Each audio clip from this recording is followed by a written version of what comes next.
Hi hello friends, എല്ലാവർക്കും മഞ്ഞിൽ വിരിഞ്ഞ പൂവിൻ്റെ ഇന്നത്തെ എപ്പിസോഡിൻ്റെ റിവ്യൂയിലേക്ക് സ്വാഗതം. അങ്ങനെ രാഗിണി പറയാട്ടോ ചെയ്യുന്നത്, ആ ക്യാപ്റ്റൻ്റെ മകളല്ലേ ചിത്തിര.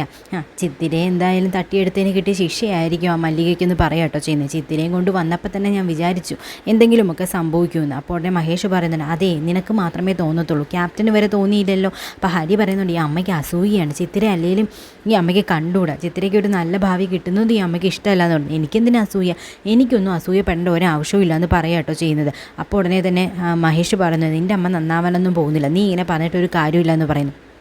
എനിക്ക് കുറച്ചൊക്കെ പേടിയും ഭയവും ഉണ്ട്. നിങ്ങളൊക്കെ അവരുടെ കൂടെ കൂടിക്കഴിഞ്ഞാലുണ്ടല്ലോ, ആ പ്രതിഭയുടെ കാര്യമൊക്കെ അറിയാമല്ലോ, അവളൊക്കെ എന്താ ചെയ്യുന്നതെന്ന് പറയാനായിട്ട് സാധിക്കത്തില്ല. എനിക്ക് നിങ്ങളുടെ കാര്യത്തിൽ നല്ല പേടിയുണ്ടെന്ന് പറയുന്നു. അമ്മ ഇങ്ങനെ പേടിക്കാനും മാത്രം ഒന്നും സംഭവിക്കാനായിട്ട് പോകുന്നില്ല എന്ന് പറയാട്ടോ ചെയ്യുന്നത്. അച്ഛമ്മയ്ക്ക് സുഖമില്ലാത്തതുകൊണ്ടല്ലേ ഞങ്ങൾ ആശുപത്രി വരെ പോയതെന്ന് പറയും. ഇനി ഞങ്ങൾ പോകുമെന്ന് ഹരി പറയാട്ടോ ചെയ്യുന്നത്. നിങ്ങൾ പൊക്കിയോ, നിങ്ങൾ പോയി കഴിഞ്ഞാലുണ്ടല്ലോ ഇനി നിങ്ങൾ അനുഭവിക്കുക തന്നെ പറയും. നല്ലൊരു വർഷമായിട്ട് പ്രാഗല്ലേടിയെന്ന് മഹേഷ് പറയാട്ടോ ചെയ്യുന്നത്. ഞാൻ പ്രാഗും, ഞാൻ പറയുന്നത് നിങ്ങൾ അനുസരിച്ചില്ല എന്നുണ്ടെങ്കിൽ ഞാൻ നിങ്ങളെ പ്രാഗ് തന്നെ ചെയ്യും. എന്താ എനിക്ക് അതിനുള്ള അവകാശവും ഇല്ലേയും ചോദിക്കാട്ടോ ചെയ്യുന്നത്.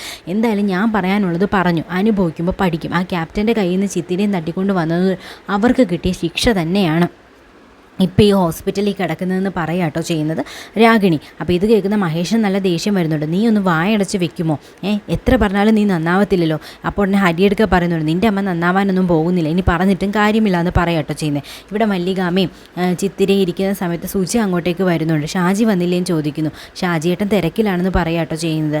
ഷാജിയെ മഹേഷ് ആയിരിക്കും വിളിച്ചു പറഞ്ഞതെന്നും മല്ലികാമ്മ പറയുന്നുണ്ട് കേട്ടോ. ഇവിടെ വന്നതിൽ ഇപ്പോൾ എനിക്കെന്ത് ബുദ്ധിമുട്ടാണ് മല്ലികാമ്മ, ഇങ്ങനെയൊക്കെ അറിയുമ്പോഴല്ലേ മനുഷ്യനെ സഹായിക്കേണ്ടതെന്ന് പറയാട്ടോ ചെയ്യുന്നത്. അപ്പോൾ ഉടനെ തന്നെ മല്ലികാമ്മ പറയുന്നുണ്ട്, ഇവർ ഒരുപാട് ടെസ്റ്റിനൊക്കെ കുറിച്ച് തന്നിട്ടുണ്ട്, അതൊക്കെ എടുത്തുകൊണ്ടിരിക്കുകയാണ് ചെയ്യുന്നത്.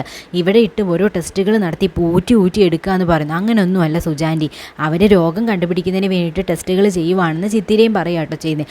പണ്ടത്തെ ആശുപത്രിയും പണ്ടത്തെ ഡോക്ടർമാരും ഒന്നും അല്ലല്ലോ ഇപ്പം യന്ത്രങ്ങളാണല്ലോ രോഗമൊക്കെ നിർണ്ണയിക്കുന്നത്. പണ്ടൊക്കെ ഒരു സ്റ്റെതസ്കോപ്പ് വെച്ച് ഒന്ന് നോക്കിയാൽ മതി, അപ്പോൾ അറിയാം രോഗം എന്താണെന്ന്. ഇപ്പം അങ്ങനെയൊന്നും പറ്റത്തില്ലല്ലോ എന്ന് പറയുന്നു. പിന്നീട് 2 സിസ്റ്റർമാർ വീൽ ചെയറുമായിട്ട് അങ്ങോട്ട് വരികയാട്ടോ ചെയ്യുന്നത്. ദേ വരുന്നു വീണ്ടുമെന്ന് മല്ലികാമ്മ പറയുന്നു.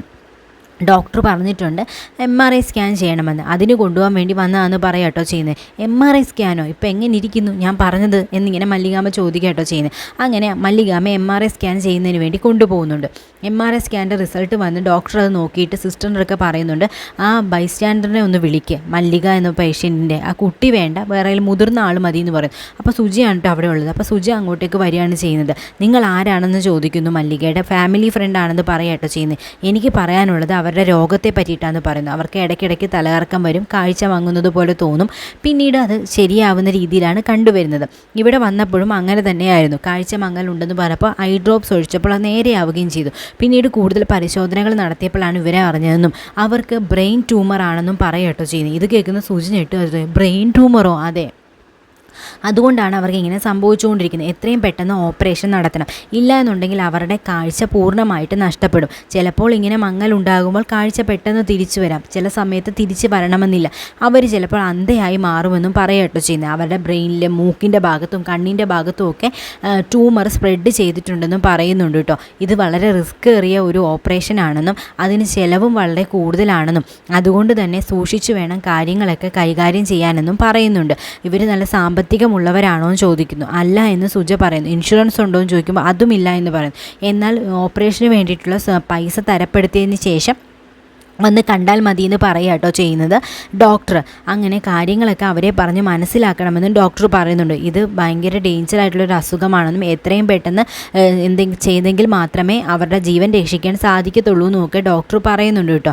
പിന്നീട് ഇവിടെ മല്ലികാമ്മയും അതുപോലെ തന്നെ ചിത്തിരയും സുജയെ കാത്തിരിക്കുകയാണ്. എന്തായി പോയിട്ട് ഡോക്ടർ എന്ത് പറഞ്ഞു എന്ന് മല്ലികാമ്മ ചോദിക്കുന്നു. സുജ അപ്പോൾ ഒരു കള്ളം പറയാട്ടോ ചെയ്യുന്നത്. ഡോക്ടർ ഡിസ്ചാർജിന് എഴുതിയെന്ന് പറയുന്നു. ഞാൻ അപ്പോഴേ പറഞ്ഞില്ലേ എനിക്കൊരു കുഴപ്പവുമില്ലെന്ന് മല്ലികാമ്മ പറയാട്ടോ ചെയ്യുന്നത്. എന്തായാലും ഡിസ്ചാർജ് ചെയ്യാമെന്ന് പറഞ്ഞല്ലോ, രക്ഷപ്പെട്ടെന്ന് ചിത്തിരയും പറയാട്ടോ ചെയ്യുന്നത്. അപ്പം നമുക്ക് പോകാം, പച്ചമ്മയ്ക്ക് കുഴപ്പമൊന്നുമില്ല അല്ലേ ആൻറ്റി, അതുകൊണ്ടാണല്ലോ ഡിസ്ചാർജിന് എഴുതിയത്.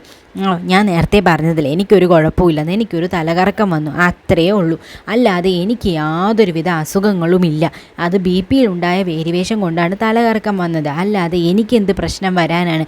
ഈ ഹോസ്പിറ്റലുകാർ നമ്മളെ ഊറ്റുന്നതിന് വേണ്ടി ഇവിടെ കൊണ്ടുവന്ന് ഇട്ടിരിക്കുകയല്ലേ, അല്ലാതെ എനിക്ക് മാറാ രോഗമൊന്നുമില്ല എന്ന് പറയട്ടോ ചെയ്യുന്നത്. ഇവിടെ മോന്ത നോക്കിക്കേ സുജയുടെ, എന്തു പറ്റി, വേറെ എന്തെങ്കിലും ഡോക്ടർ പറഞ്ഞു എന്ന് ചോദിക്കുന്നു. വേറെ ഒന്നും പറഞ്ഞില്ല എന്ന് സുജ പറയുന്നു. എങ്കിൽ പിന്നെ ഞാൻ പോയി ബില്ലടയ്ക്കാമെന്ന് സുജ പറയാട്ടോ ചെയ്യുന്നത്.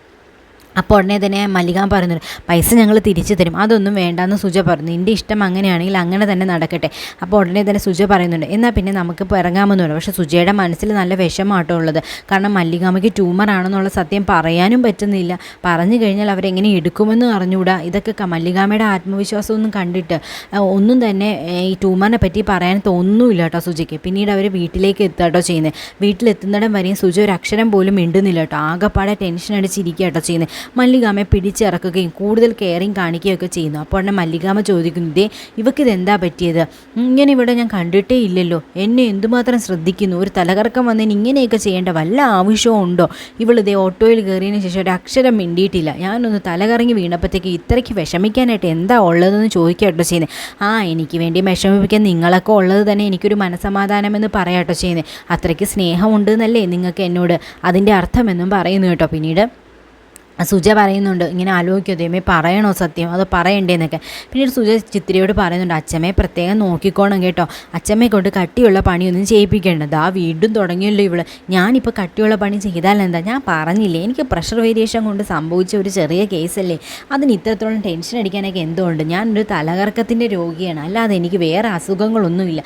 എനിക്കൊരു തലകറക്കം വന്നു, അതേ അങ്ങനെ തന്നെ പോവുകയും ചെയ്തു. ഇപ്പോൾ അതേ എനിക്ക് ഒരു കുഴപ്പവുമില്ല എന്ന് പറയാട്ടോ ചെയ്യുന്നത്. അപ്പോൾ ഉടനെ ചിത്തിരയും പറയുന്നുണ്ട്, ശരി തന്നെ, ഇപ്പം അച്ഛമ്മയെ നോക്കിയിട്ട് കുഴപ്പമൊന്നുമില്ല, അതുകൊണ്ട് എല്ലാം മാറിയതുപോലെ തന്നെ. അത്രേ ഉള്ളൂ, നിനക്ക് കാര്യം പിടികിട്ടി എന്ന് പറയാട്ടോ ചെയ്യുന്നത് മല്ലികാമ്മ ചിത്തിരയോട്. എന്തായാലും അസുഖമൊന്നും ഇല്ലല്ലോ, എന്നാലും തലകറങ്ങി വീണതല്ലേ, ഒന്ന് ശ്രദ്ധിച്ചേക്കാമെന്ന് ചിത്തിരയും പറയുന്നു. ഇവക്ക് എന്തോ കാര്യമായിട്ടുള്ള കുഴപ്പമുണ്ട്, ഇവൾ എന്തൊക്കെയോ ആലോചിച്ചുകൊണ്ടിരിക്കുക എന്ന് പറയുന്നു. അല്ല എന്നാൽ ശരി മല്ലികാമ്മേ, ഞാൻ എന്നാൽ പോയിട്ട് വരാമെന്ന് പറയാട്ടോ ചെയ്യുന്നത്. നിനക്കെന്താ ഇത്രയും ധൃതി, കുറച്ച് ദൂരം കൂടി ഇരുന്നിട്ട് പോ. അല്ല, പോയിട്ടൊരു അത്യാവശ്യമുണ്ടെന്നും പറഞ്ഞുകൊണ്ട് സുജ പോവാട്ടോ ചെയ്യുന്നത്. അപ്പം വീണ്ടും പറയുന്നുണ്ട് കേട്ടോ, പോകുന്നതിന് ചിത്തിരെ മല്ലികാമ്മയെ നോക്കിക്കോണമെന്ന് പറഞ്ഞു. വീണ്ടും തുടങ്ങിയല്ലോ ഇവള്, എനിക്ക് കേൾക്കണ്ട ഇവിടെ കാര്യം എന്നും പറഞ്ഞുകൊണ്ട് മല്ലികാമ്മ സുജയെ ഓടിച്ചു വിടുക കേട്ടോ ചെയ്യുന്നത്. നീ ഇനി ഇവിടെ നിൽക്കേണ്ടെന്ന് പറഞ്ഞു. പിന്നീട് സുജ മഹേഷിനെ ഫോണിൽ വിളിക്കുക കേട്ടോ ചെയ്യുന്നത്. എനിക്കൊരു ദുഃഖ വാർത്തയാണ് പറയാനുള്ളതെന്ന് സുജ പറയുന്നു. എന്താ കാര്യമെന്ന് സുജ എടുക്കുക ചോദിക്കുന്നുണ്ട് മഹേഷ്. അത് പിന്നെ മല്ലികാമ്മയുടെ അസുഖത്തെ പറ്റിയിട്ടാണെന്ന് പറയാം കേട്ടോ ചെയ്യുന്നത്. അസുഖത്തെ പറ്റിയിട്ടോ? ചേച്ചിക്ക് എന്താ അസുഖം എന്ന് ചോദിക്കുന്നു. മല്ലികാമ്മയ്ക്ക് ഒരു അസുഖമുണ്ടെന്നും അത് ബ്രെയിൻ ട്യൂമർ ആണെന്നും അത് ഇനി എത്രയും പെട്ടെന്ന് ഒരു ഓപ്പറേഷൻ നടത്തണമെന്നും പറയാം കേട്ടോ ചെയ്യുന്നത്. ഓപ്പറേഷൻ നടത്തണമെന്നോ? ഓപ്പറേഷൻ നടത്തിയില്ല എന്നുണ്ടെങ്കിൽ മല്ലികാമ്മ അന്ധയായി മാറുമെന്നും കാഴ്ച പൂർണ്ണമായിട്ട് നഷ്ടപ്പെടുമെന്നും പറയുന്നു. പക്ഷേ ഓപ്പറേഷന് വലിയ ചിലവുണ്ട്, അതാണ് അതിലും വലിയ ഒരു പ്രശ്നമെന്ന് പറയാട്ടോ ചെയ്യുന്നത്. എന്ത് ചെയ്യുമെന്ന് ചോദിക്കും. എനിക്കിത് അവരോട് പറയാനായിട്ട് സാധിച്ചില്ല എന്ന് പറയുന്നു. മഹേഷ് ഏട്ടൻ അവരോടൊന്ന് പറയുമോ എന്ന് ചോദിക്കുന്നു. അപ്പോൾ ഉടനെ മഹേഷ് പറയുന്നുണ്ട്, പറയാതിരിക്കാൻ നിവർത്തിയില്ലല്ലോ, ചേച്ചിയോട് എന്തായാലും പറയണ്ട, ചിത്തിരയോട് പറയാമെന്ന് പറഞ്ഞു. ചിത്തിര ഒരു കൊച്ചു കുട്ടിയല്ലേ എന്ന് സുജ ചോദിക്കുമ്പോൾ, കൊച്ചു കുട്ടിയാണെന്നൊന്നും കരുതണ്ട, അവൾക്ക് നല്ല കാര്യം വിവരമുണ്ട്, ഞാൻ അവളോട് തന്നെ കാര്യം പറയാമെന്ന് പറയും. മഹേഷ് ഏട്ടൻ പറയുമോ എന്ന് ചോദിക്കുമ്പോഴത്തേക്ക് ഞാൻ പറഞ്ഞോളാം, പറയാതെ നിവർത്തിയില്ലല്ലോ എന്ന് പറയുന്നു. പക്ഷേ ഓപ്പറേഷൻ ഈ തുക നമ്മൾ എങ്ങനെ കണ്ടെത്തുമെന്ന് ചോദിക്കാട്ടോ ചെയ്യുന്നത്. അതിനും നമുക്ക് എന്തെങ്കിലും വഴി ഉണ്ടാക്കാം. ആദ്യം ഞാൻ കാര്യങ്ങളൊക്കെ ചിത്തിരയോട് പറയട്ടെ, അപ്പോൾ എന്തെങ്കിലും വഴി തെളിയാതിരിക്കില്ല എന്ന് പറയാട്ടോ ചെയ്യുന്നത്. എന്നാൽ പിന്നെ മഹേഷേട്ടന് എത്രയും പെട്ടെന്ന് കാര്യം ചിത്തിരയോട് പറയാൻ സുജ പറയുന്നു കേട്ടോ. അപ്പോൾ ഞാൻ ഇന്ന് തന്നെ കാര്യം പറയാമെന്നും പറയാട്ടോ ചെയ്യുന്ന മഹേഷ്. എന്തായാലും ചേച്ചിയെ രക്ഷിക്കണം, എങ്ങനെയെങ്കിലും രക്ഷിച്ചേ മതിയാവത്തുള്ളൂ എന്നും പറയുന്നുണ്ട് കേട്ടോ. അപ്പോൾ ഉടനെ സുജ പറയുന്നുണ്ട്, ശരി തന്നെയാണ്, എന്തെങ്കിലും ഒരു വഴി ഉടനെ കണ്ടെത്തണം, ഇല്ലെങ്കിൽ മല്ലികാമ്മയുടെ കണ്ണിൻ്റെ കാഴ്ചശക്തി പൂർണ്ണമായിട്ട് നഷ്ടപ്പെടുക, അധികം വൈകിപ്പിക്കുന്നത് ശരിയല്ല, കൂടുതൽ റിസ്ക് ആവുമെന്നാണ് ഡോക്ടർ പറഞ്ഞതെന്ന് പറയുന്നു. അങ്ങനെ മല്ലികാമ്മയ്ക്ക് ബ്രെയിൻ ട്യൂമർ ആണെന്ന് സ്ഥിരീകരിക്കുന്നു, കണ്ണിൻ്റെ കാഴ്ച പോകുമെന്നും പറയാട്ടോ ചെയ്യുന്നത്. ക്യാപ്റ്റൻ്റെ ചിത്തിരെ തിരിച്ചു കിട്ടുന്നതും കാണാട്ടോ.